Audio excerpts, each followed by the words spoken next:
La 4G Batelma vous présente Ny Vaovao. Ny fampalalam-baovao ho arahinao miaraka amin'ny Lavashkiri ho finaritra ny tontolo andronao. Ary finaritra miaraka amin'ny boky mazika ny Blue Line TV manolotra anao ny fampalalam-baovao. Safidy tsara indrindra. pour ton charme et ta distinction, pour la sécurité et la durabilité que tu offres. Je te choisis Tilcor. Tilcor, manolotra anao ny fampalalam-baovao. différents colorés disponibles en magasin. Batimax, la qualité au meilleur prix.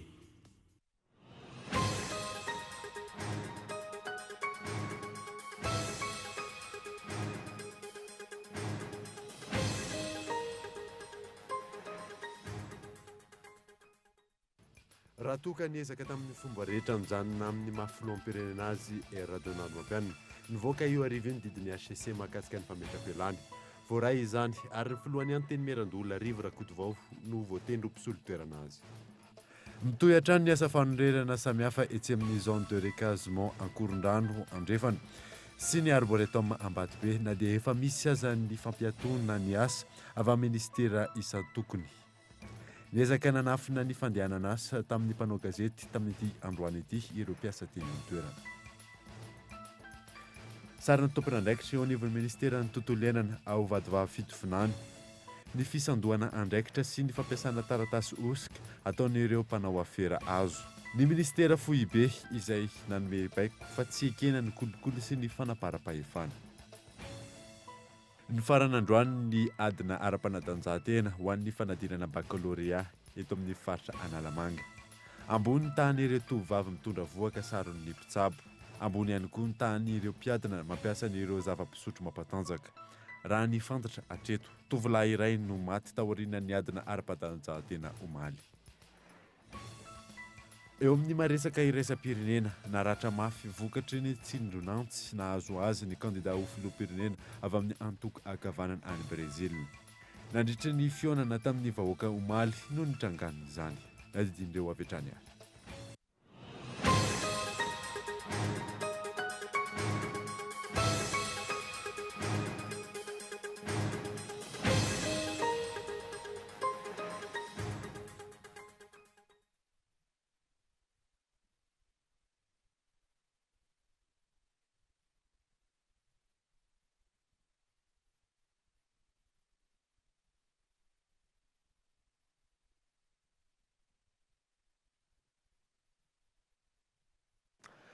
ankafaliana indray tompo kilasy tovovavy ny tsidiana ny tokantranonao amin'ny ity alinay ity tontolon'ny politika avy hatrany no anomboantsika ny vaovao raha toka niezaka tamin'ny fomba rehetra mijanona amin'ny mahafiloam-pirenena azy radionary mampianina nivoaka io arivo io ny didiny HCC mahakasika ny fametra-pialany voaray izany ary ny filohan'ny anteny merandolona arivo rakotovao no isolo toerana azy Michel Arnaldo androany tokony ho tamin'ny fitora sasany ariva no nivoaka ny didiny fitsarana avy momba ny lalam-pandrenana mikasika ny fametra-pialany ny filoha radionary mampianina sy ny mety ho toin'izay ny bordereau laharana fa 5 tsipika 20 tsipika PRM tsipika SP no mirakitra izay fametra-pialany radionary mampianina izay eo amin'ny toerana mahafiloam-pirenena azy androany 7 septembre 2024 noho izany araky ny didy laharana fa 30 tsipika HCC tsipika D3 ny fafito ny volana septambra 2024 araky ny andininy voalohany amin'ity didy ity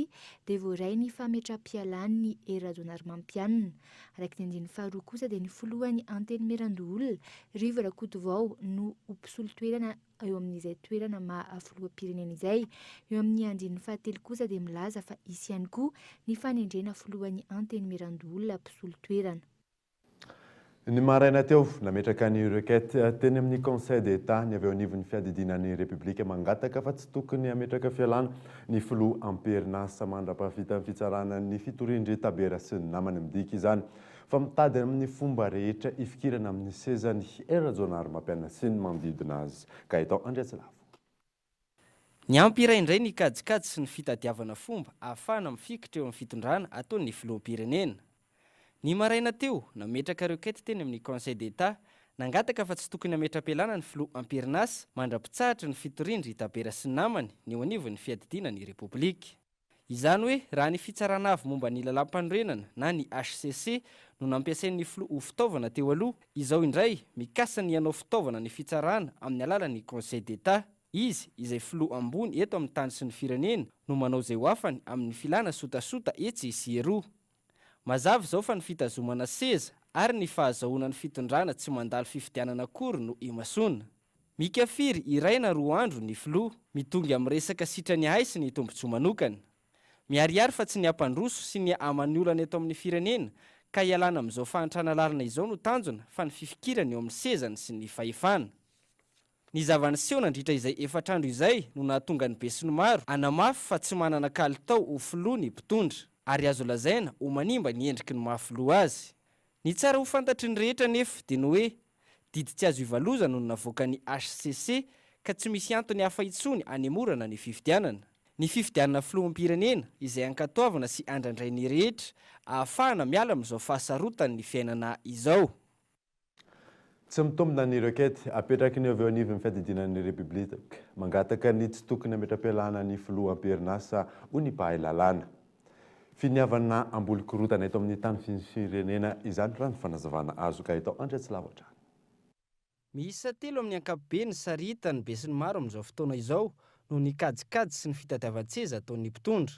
Voalohany ny fangatahany kandida Taberan'Andriamanantsoa amin'ny fanafaonana ny didim-panjakana fiantsonany mpifidy. Faharoa ny kandida Dideratsiraka izay miombon-kevitra ary nankatoa ny fiamboran'ny fifidianana.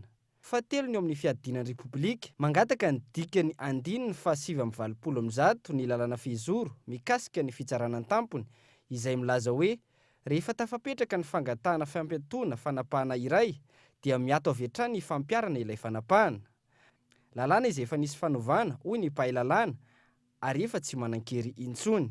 Nefa tsara ho fantatra fa io 720 ny lalàna fehizoro mikasika ny fitsarana tampony io zany dia efa novaina izy io.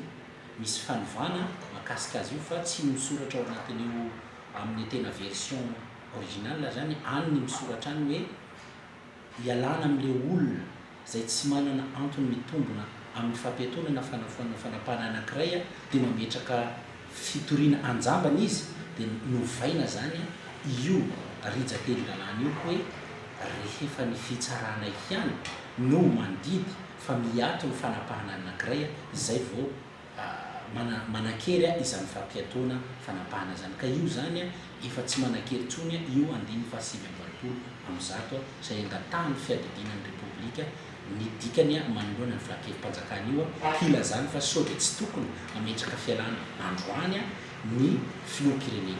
Mazava ny voasoratra ao amin'ny lalam-pandrenana 970. Raha ny filoham-pirenena no milatsaka ho fidiana dia mametra-pialana 70 andro mialohan'ny fanomanana ny fifidianana.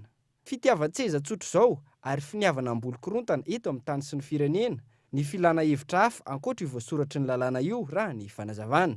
Zany dia tsy mba mametraka fepetra ny lalam-pandrenana hoe raha misy fitoriana hafa eny anivona fitsarana hafa dia miandry kely aloha fa io ny 80 andro voalazana lalam-pandrenana dia 80 andro dia androany mifeny ny 80 andro ary amin'ity andro androany ity dia mbola tsy nisy zavatra milaza hoe tsy raikitra ny fifidianana fa ny 80 andro zany dia mipetraka androany ka amiko zany ny filana hevitra hafa tsy hialana amin'ny toerana dia fitiavan-tseza tsotra izao ary amiko koa dia hoe efa eritreritra sahady ny hambolo-korotana sy anao karazana didiko fe lehibe eto amin'ny tanin'ny repoblika. Raha tsy ivona ny maraina teo no nametraka requête ao amin'ny Conseil d'État eo anivon'ny fiadidinan'ny repoblika nangataka fa tokony mbola tsy ametraka ny fialana ny filoham-pirenena amperinasa mandra-pitsara ny fitorian'ny Tabera sy ny namany. Midika izany fa mitady amin'ny fomba rehetra ifikirana amin'ny seza ny filoha era-jaonary-mampianina sy ireo manodidina azy. Fomba fanao izay raisin'ny be sy ny maro ho fahatahorana ny fitsaram-bahoaka amin'ny fifidianana. Lafim-baovao hafa kosa indray dia mitohy hatrany ny asa fanorenana samihafa etsy amin'ny zone de recasement Ankorondrano Andrefana sy ny arboretum Abatobe na dia efa nisy aza ny fampiantonana ny asa avy ao anivon'ny ministera isan'ny tokony miezaka nanafina ny fandehanana asa tany amin'ny mpanao gazety tamin'ny Kolo TV tamin'ity androany ity nipiasa teny an-toerana moa araka izany Yves Richard. Tahaka izao hita amin'ny sary izao, miverina indray ny fananganana foto-drafitrasa ao amin'ny arboretom Ambatobe. Araka ny fanadihadiana natao androany, mbola tazana teny an-toerana avokoa ireo milina sy ireo mpiasa marobe, na dia efa nisy aza ny fampiatoana tsy misy atakandro, ny asa teny an-toerana avy amin'ny ministeran'ny tontolo iainana. Raha tsy ahivana, ny 4 janoary 2022, araka ny didim-panjakana laharana 12080 bara 2017 M2 pat bara SG bara DGAT bara DVP dia voalaza mazava fa zone de préservation environnementale au milieu urbain na faritra fiarovana ny tontolo iainana aty an-tanan-dehibe ny toerana. Milaza mazava ny andininy fa 4 amin'izany fararana ny fitrandrahana sy ny fanaovana asa ao amin'ny toerana io. Didim-panjakana izay nisoniavin'ny ministra tompon'andraikitra tamin'izany. Nanamafy ny tsy fahafahana mikitika ny toerana ihany koa ny didim-panjakana laharana 9101 bara 2017 bara M2 pat bara SG bara DGAT bara OAT nivoaka ny 20 aprily 2022 izay milaza mazava ao amin'ny andininy voalohany fa akatona tsy misy atakandro ny arboretom Ambatobe noho ny tsy fananana fahazoan-dala nanorina fa ihany koa ny tsy fanajana ny matoerana natao hikajiana ny tontolo iainana azy. Nisy ihany koa ny fitoriana efa napetraka ny tompon'andraikitra teo anivon'ny ministera teny amin'ny filan-kevim-panjakana ny 12 Mey 2022 mikasika izay fampiantony izay. Miverina indray ny asa ankehitriny. Toerana mitovy sata ny arboretom sy ny eny Tsimbazaza ka mampimetra-panontaniana ny hoe fomba ahoana ny nafahana ny varitra na nampanofa ny arboretom eny Ambatobe. Hoekeny rehetra ve raha toa ka amidy ary misy asa fanorenana ihany koa ny ao amin'ny parka Tsimbazaza. Toy izany ihany koa ny zone de recasement etsy Akorondrano andrefana. Mbola mitohan-trano ny fanorenana sy ny famefena samihafa na dia efa nisy aza ny fampiatoana. Efa maro ihany koa ny fangataham-panazavana teny anivon'ny ministera ny fanajariana ny tany makasika ity raharaha ity. Ny zone de recasement izay toerana tsy azo anorenana noho izy ity toerana natokana mitrana ny vahoaka na Antananarivo raha misy loza voajanahary. Raha niezaka nanangona ny vaovao teny amin'ny toerana ny mpanao gazety androany, norarana ny tompon'andraikitra tsy hamantatra ny asa ary niafara tamin'ny fitorahana ny fitaovana fakantsary. Fanontaniana mipetraka ny hoe aiza ho aiza ny fandraisana andraikitra sy ny fanaraha-maso samihafa makasika ireo faritra tsy azo anorenana sy tsy azo amidy eto amintsika. Fanararaotana ny toedra raha-pirenena sa fandikan-dalàna sa firaisana tsy kombakomba sy kolokolo fotsiny izao no mampirongatra ny tsy fanarahan-dalàna maro ankehitriny. Sary ny tompon'andraikitra avy ao anivon'ny ministeran'ny tontolo iainana ao Vaovao fitovinany ny fisandohana andraikitra sy ny fampiasana taratasy osoka ataon'ireo mpanao aferana azo Gaëtan Andriajaravo. Ny fametrahana tany-tan-dalàna ady amin'ny kolikoly, fiarovana ny tontolo iainana sy ireo arena voajanahary eto amintsika. Isan'ny tanjona napetraka ny ministeran'ny tontolo iainana ireo ahafahana miroso amin'ny fampandrosoana maharitra. Araka izany, nisy ny fidiana ny fotony natao tao mananjary ary tratra tamin'izany ny fisandohana andraikitra sy ny fampiasana taratasy osoka. Raha ny loharanom-baovao azo, nisy fiara vaventy iray nitondra kinina sy sapin amin'ny alalan'ny taratasy osoka. Taratasy fahazoan-dalana mitondra ny laharana aotraotra 70, ny 24 ny volana Aogositra sy ny 7 ny volana Septembre lasa teo. Ny voalohany ny hainga avy be tampina hiazo any mananjary, izay nahitana planche sy bois-carré misy 7.300 ary mitotaly 2.20 metatra toratelo. Ny faharoa ny hainga avy tao Anjanavorona ny azo any mananjary ihany koa ary nahitana planche miisa 4.10 ary mirefy 4.20 sy 9 metatra toratelo. Tranga izay melohan'ny lalàna manan-kery eto Madagasikara. Melohan'ny lalàna ihany koa ny fanapahana sy ny famoahana azo tsy nahazoana alalana. Melohan'ny lalàna ihany koa ny fampiasana taratasy osoka sy ny fisandohana andraikitra ary efa nisy ny taratasy fitoriana napetraka eny anivon'ny fitsarana. Andaniny, miteraka ny fampitehana sy ny fahantrana eto Madagasikara ny fihetsika sy ny fomba fanao tahaka izany. Ankilany, profentina milaza fa misy ny fandraisana andraikitra ataon'ny ministeran'ny tontolo iainana hialana amin'ny kolikoly sy ny afera maloto, mambotry ny firenena. Mbola mitoy ny fidiana ny fotony sy ny fanaraha-maso ataon'ny tompon'andraikitra ahafahana manatratra ireo vina efa napetraka. Lafim-baovao hafa kosa indray dia vitsy ny vehivavy miditra amin'ny sehatry ny fandraharana eto Madagasikara. Ny tsy fahampian'ny fanohanana amin'ny ankapobeny no sakana hoy ny mpandraharaha izay nanaovana fanadihadiana miantarandriana. tahaka ireo sehatra arakasa maro eto Madagasikara tsy mifanentana ny tany vehivavy sy ny lehilahy miditra amin'ny tontolon'ny fandraharana. Izany hoe mbola vitsy ny vehivavy manao izany raha oharina amin'ny lehilahy. Ho an'ny mpandraharaha iray nanontaniana ny tsy fampiny fanohanana no mampanasarotra ny fandraharana eto amintsika. Ho an'ny vehivavy manokana mila fahasahiana bebe kokoa. Izay zany zao ny hitako ho an'ny vehivavy hoe ahatonga anazy ho tafita par rapport amin'ny efa misy ankehitriny dia mila any amin'ilay fijerana amin'ny ara-dalàna daholo ny zavatra atao rehetrarehetra, ny accompagnement any amin'ny resaka hoe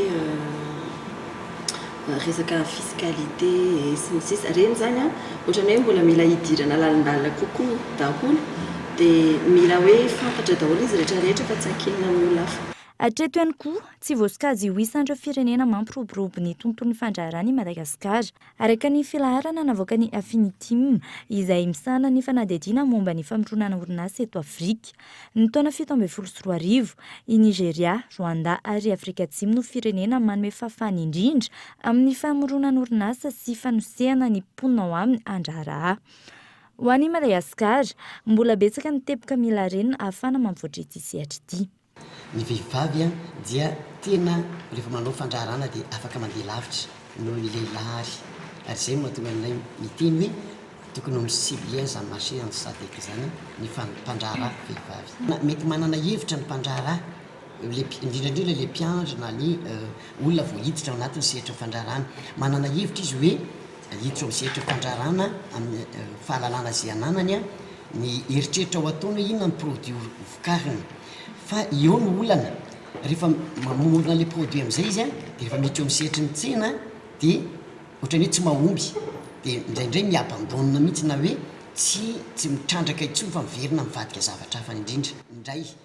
Ratsaivina ankoatra ny vehivavy mitaraina noho ny tsy fampinitosika omena azy ireo ihany koa ny tanora miditra amin'ny sehatry ny asa. Ilaina noho izany ny fananana politika mazava entina mpandrosoana ny lafiny fampananana asa sy ny tontolona.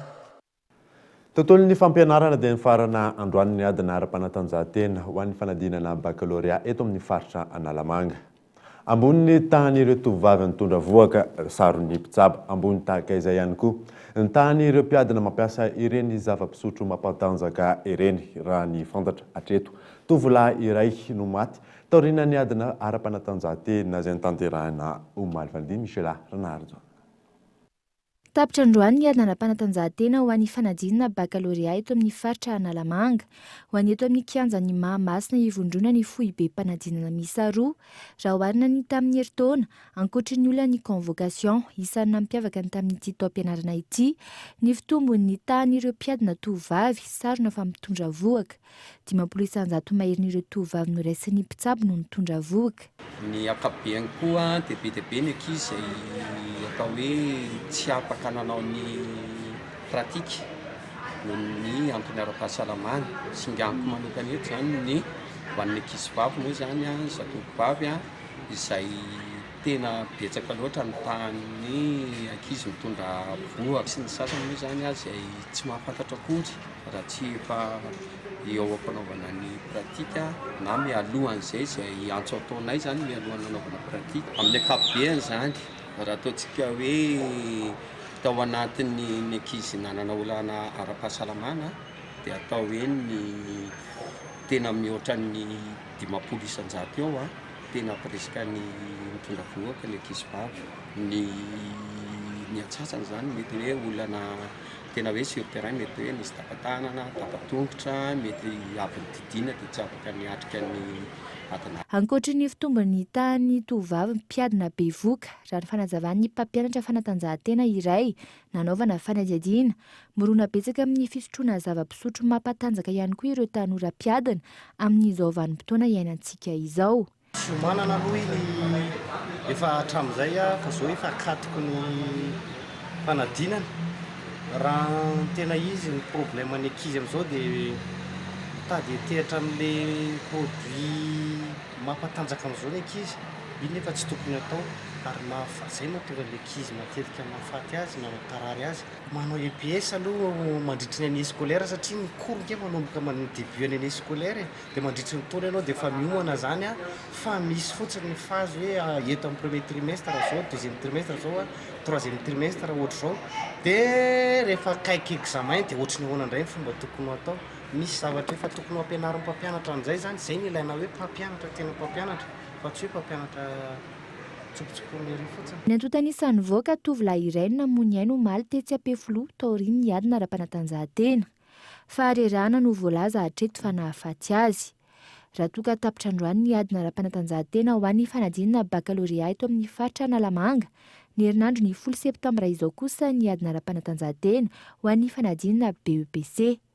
Miisa 17,7 ireo mpiadina amin'izany.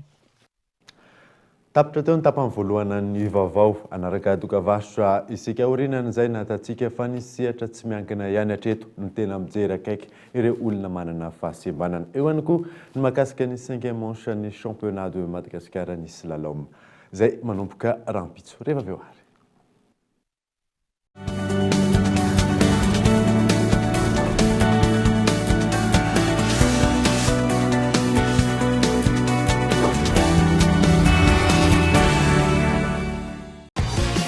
Arofinaritra miaraka amin'ny boky mazika ny Blue Line TV, ny foot, film, série, dessin animé, ny vaovao maneran-tany, télé-réalité.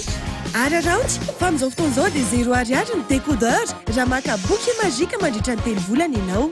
Ary rehefa mampiditra fahana mialoha dia mahazo bonus 7 andro be izao ahafahanao mijery ireo chaîne rehetra. Blue Line TV, safidy tsara indrindra.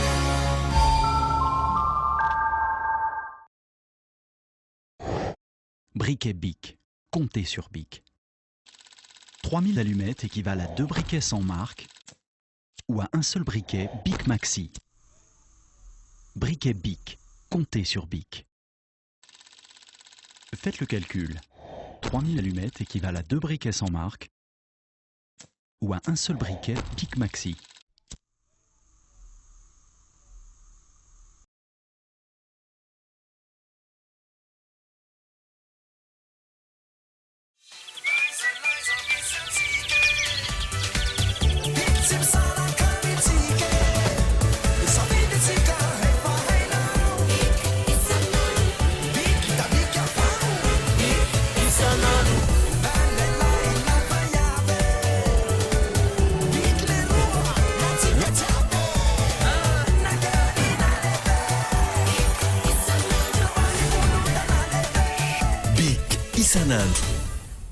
Tu crois qu'elle est comment la vache qui fait du kiri? Elle est toute carrée comme le kiri. Ou alors elle est rallongée pour faire plus de boulets. Moi je crois qu'elle a un masque et une cape bleue.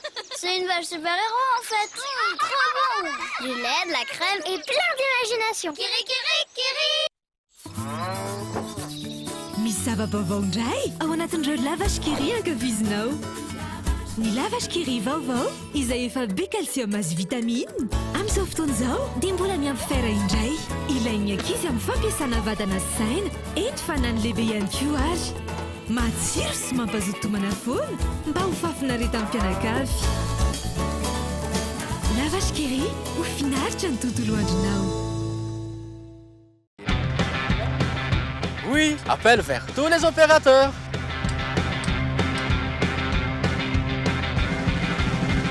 Oui, appel à l'international inclus.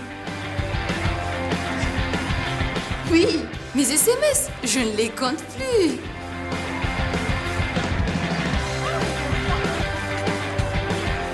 Et oui, l'Internet à la vitesse 4G. 0,5 arrière par seconde vers Faf et Club First. 1 arrière vers Telma et 3 arrière vers les autres opérateurs. Vous aussi, soyez First. À partir de 10 000 arrières, First Premium. Et découvrez toute la gamme First sur www.telma.mg ou rendez-vous en Telma Shop. Telma, Safid numéro 1 Malagasy.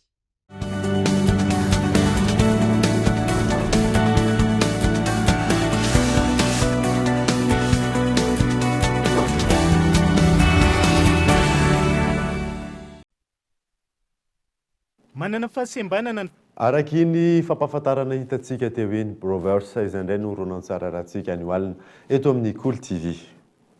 Fa ny an'izantsika ny vaovao kosa indray dia mbola tsy mipetraka mazava ny politika nasionaly momba ny fanofanana arak'asa ny olona manana fahasembanana eto Madagasikara, mbola ny tsy miankina, tsy misy afa-tsy ny sehatra tsy miankina sy ny fikambanana samihafa ihany hatreto ny mandray an-tanana azy ireo raha ny fanazavana azo. Ivy Richard.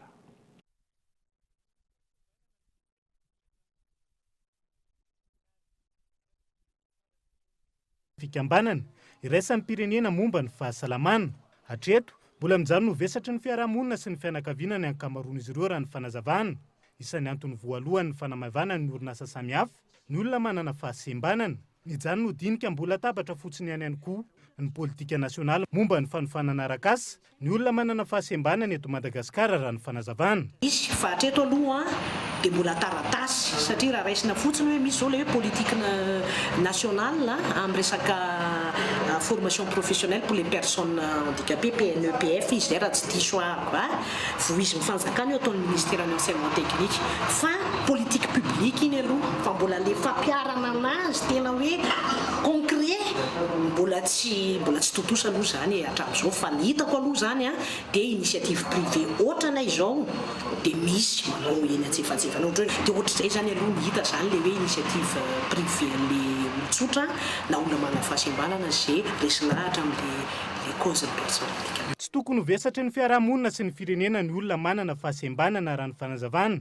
Ankoatry ny fanampiana sy ny tantsorika samihafa avy amin'ny fanjakana, isan'ny takiana izy ireo ahafahany mahaleo tena sy mivelona toy ny olon-drehetra ihany koa ny tsy faniliana avy amin'ny fiarahamonina. Zay aloha zany tena mbola mila voizina kely zany eo amin'ny hoe fanentanana amin'ny fiarahamonina ny amin'ny mba hoe fandraisana an'ireny olona manana fahasembanana ireny satria izahay zany raha ny tena tokony izy tokony tsy ho vesatra amin'ny fiarahamonina sy ny firenena mihitsy raha ohatra ka hoe mifanampy aminay ny olona manodidina anay sy ny hoe indrindrindrindra amin'ny hoe fitondram-panjakana sy ohatr'izany dia tokony tsy ho vesatra mihitsy zahay fa afaka mahavita ny asa tokony sahazanay zany.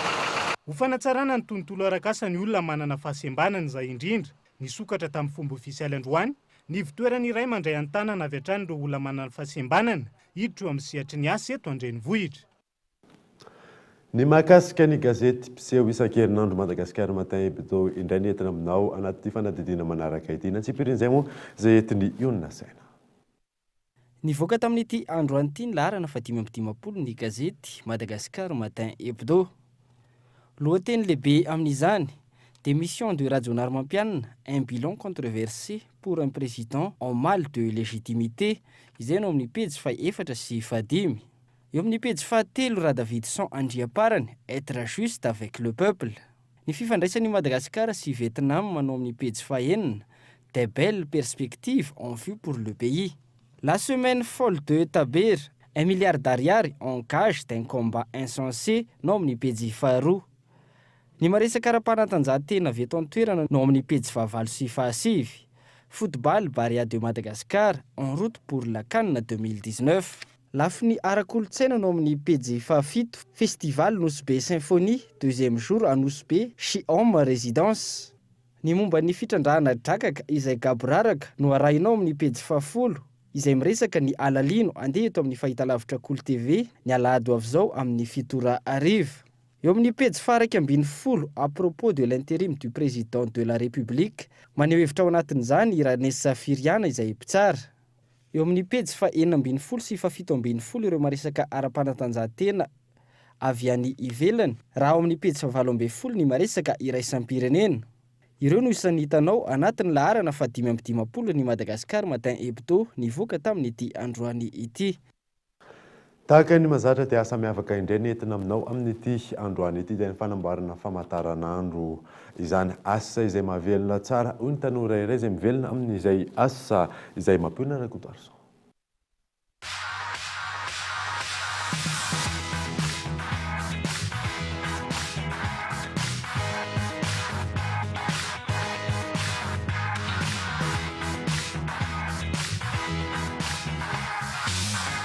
Saika efa ahitana famantaranandro avokoa amin'izao ny karazana fitaovana elektrônika na informatika na mekanika. tsy nataon'ny olona anadinoana ny famantaranandro amin'ny tanana nefa izany profon'izany ny amaroan'ny olona mbola mampanamboatra famantaranandro eto amin'ny tolotra ety Analakely.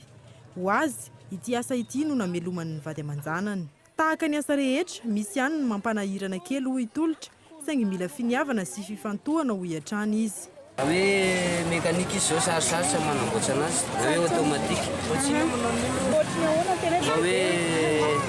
tsy hoe zoma sabotsy hoe ny asanay ohatra manenina satria arakaraka le client ihany. Mpiray-tapo izy ireo no samy manao ny asa fanamboarana famantaranandro hatramin'ny taona 2010 ary samy tsy nanao fianarana manokana ny amin'izany fa nay ho azy teny noho ny fitiavana mikarokaroka. Tsy misy ny asa ratsy raha teo hoy izy fa ny fanetrentena no zava-dehibe. Tsisy asa ratsy ny atsika fa la vérité foana ny atsika hoe manao an'le kelikely zao tsy izay le anita tsara. Mahatratra amin'ny 3 alina ariary ny vola hoentin'ny tolotra ho an'ny vady aman-janany isan'andro rehefa tena mandeha ny tsena. 10 ariary miakatra ny saran'ny fanamboarana famantaranandro simba. Ny fanamboarana ilay milina kely mampihodina azy ao anatiny sy ny fanoloana ny tadiny kosa ny tena be mpanao.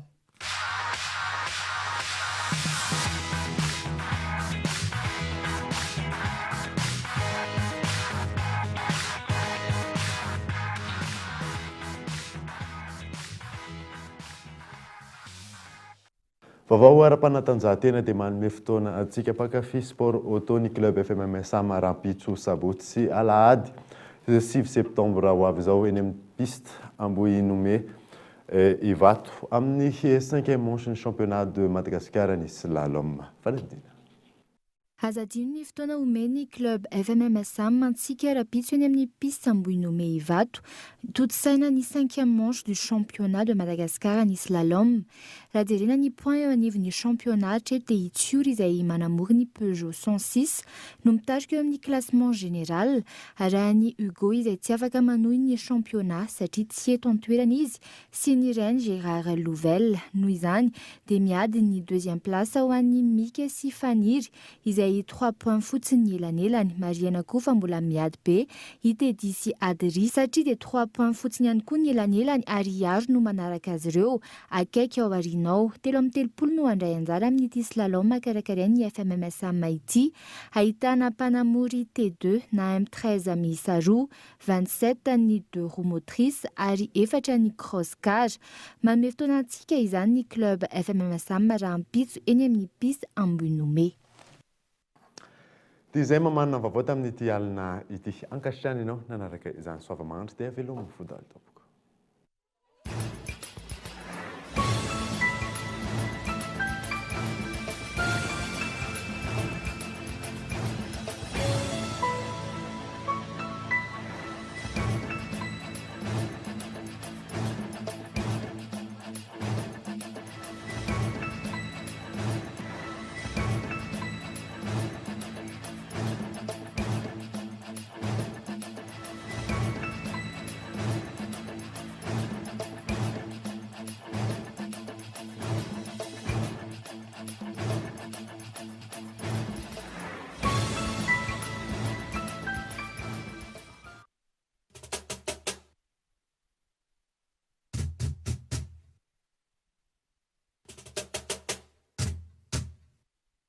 Chez Batimax, composez les couleurs de votre choix avec la peinture Trix. Narainao teo ny fampalalambavao miaraka tamin'ny Batimax, la qualité au meilleur prix.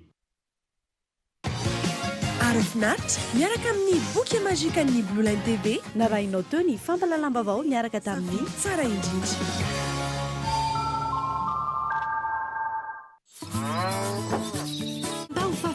Narainao teo ny fampalalam-baovao miaraka tamin'ny Lavashkiri finaritra ny tontolo andronao.